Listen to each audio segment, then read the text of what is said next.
परिचय। सुनीता, क्या तुम इस जीव का नाम बता सकती हो? हाँ, इसका नाम अमीबा है। और क्या तुम इन जीवों का नाम भी बता सकती हो? हाँ, पहला एक पेड़ है और दूसरा एक डायनासोर है। बहुत अच्छे।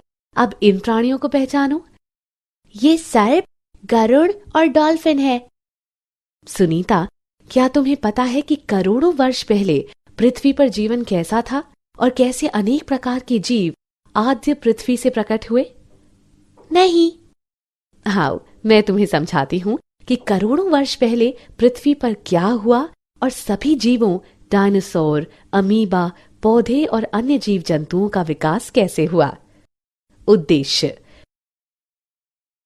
इस पाठ के अंत में आप निम्न करने में सक्षम हो जाएंगे: बिग बैंग सिद्धांत को समझना, आपेरन और हाल्डेन द्वारा प्रस्तावित सिद्धांत को सिद्ध करने के लिए मिलर के प्रयोग को समझना, जीवन स्वरूप के विकास को समझना, विकास के विभिन्न प्रमाणों की पहचान करना, तुल्य रूप और समजात संरचनाओं के बीच अंतर की पहचान करना, अनुकूली विकिरण की अवधारणा को समझना।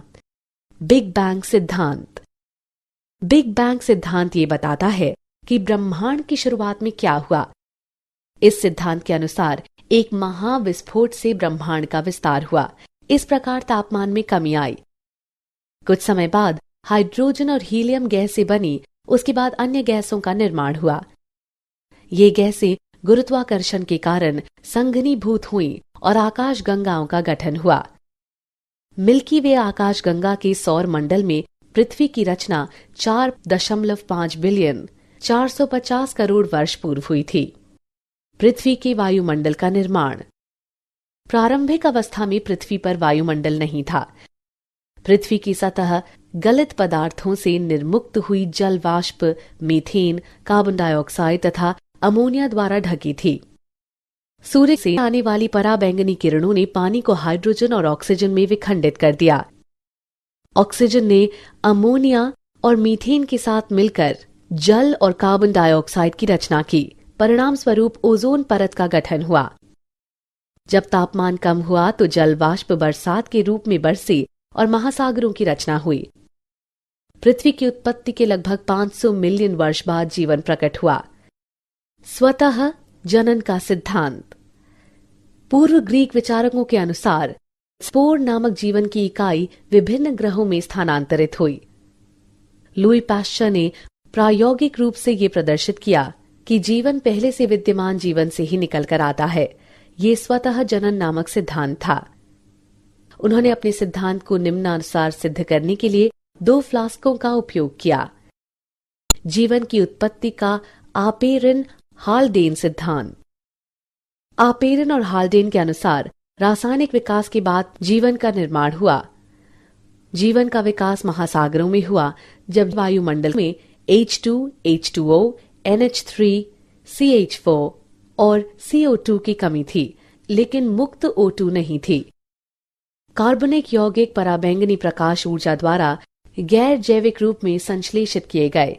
बिना मुक्त O2 के उनका ऑक्सीकरण किया गया। ये कार्बनिक अणु स्थिर होकर गर्म तनु शोरबे में संचित हो गए।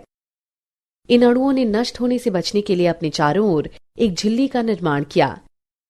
ऐसे कोशिका अंगों ने रसायनों का अवशेषण, वृद्धि, विभाजन किया और अपने चारों ओर मौजूद कार्बनिक अणुओं के किण्वन द्वारा ऊर्जा प्राप्त की। इस प्रकार प्रथम जीवन स्वरूप की उत्पत्ति हुई। मिलर का प्रयोग। 1953 में S.L. मिलर ने प्रयोगशाला में पृथ्वी की प्रारंभिक दशाओं के समान परिस्थितियां पैदा की। उन्होंने CH4, H2, NH3 और जल वाष्प युक्त बंद फ्लास्क में 800 डिग्री सेल्सियस पर विद्युत डिस्चार्ज उत्पन्न किया। कुछ समय बाद उन्होंने देखा कि अमीनो अम्ल, शर्करा, नाइट्रोजन क्षार, वर्णक और वसा का निर्माण हो गया। ये प्रयोग इस बात का समर्थन करता है कि रासायनिक विकास के बाद जीवन की रचना हुई। विशेष सृष्टि का सिद्धांत। पारंपरिक धार्मिक साहित्य के अनुसार विशेष सृष्टि के सिद्धांत के 3 संकेतार्थ हैं। वो सभी जीव जिन्हें हम आज देखते हैं ऐसे ही सर्जित हुए होंगे। उत्पत्ति के समय से ही ये जैव विविधता थी और भविष्य में भी ऐसी ही रहेगी। पृथ्वी लगभग 4000 वर्ष प्राचीन है। जीवन स्वरूप के विकास पर चार्ल्स डार्विन का सिद्धांत। चार्ल्स डार्विन ने निष्कर्ष निकाला कि विद्यमान सजीव कामोवेश आपस में समानताएं तो रखते ही हैं, बल्कि उन जीव रूपों में भी समानता रखते हैं जो करोड़ों वर्ष पूर्व के समय विद्यमान थीं। उन्होंने बताया कि प्रत्येक जीव संख्या के लक्षणों में विभिन्नता निहित होती है, जो कुछ जीवों को प्राकृतिक दशाओं में अच्छी तरह से जीवित रहने में सक्षम बनाती है। इसे उपयुक्तता के रूप में जाना जाता है। इस प्रकार जो एक वातावरण में अच्छी तरह से उपयुक्त थे, प्रकृति द्वारा वर्ण होता गया। इसे प्राकृतिक वर्ण का नाम दिया गया और इसे विकास के प्रतिमान के रूप में लागू किया।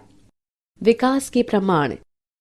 पृथ्वी पर जीवन स्वरूप के विकास के समर्थन में प्रमाण जीवाश्म के अध्ययन तथा विभिन्न जीवन स्वरूपों की तुलनात्मक शारीरिकी और आकारिकी से सामने आए। जीवाश्म। जीवाश्म चट्टानों में पाए जाने वाले जीवन स्वरूपों के कठोर भागों के अवशेष हैं। जीवाश्म युक्त विभिन्न आयु की चट्टानों की तलछट के अध्ययन से ये पता चलता है कि समय समय पर जीवन के रूप बदलते रहते हैं और कुछ जीवन रूप विशेष भूवैज्ञानिक काल तक ही सीमित रहे। ऐसे प्रमाण पुराजीवी प्रमाण कहलाते हैं। समजात संरचनाएं। जब समान संरचनाएं विभिन्न जरूरतों के अनुकूलन के कारण भिन्न भिन्न दिशाओं के साथ विकसित होती हैं, तो ये अपसारी विकास कहलाता है। ऐसी संरचनाएं समजात संरचनाएं कहलाती हैं। उदाहरण बोगनविलिया एवं क्यूकरबिटा के क्रमशः कांटे एवं प्रतान। तुल्य रूप संरचनाएं।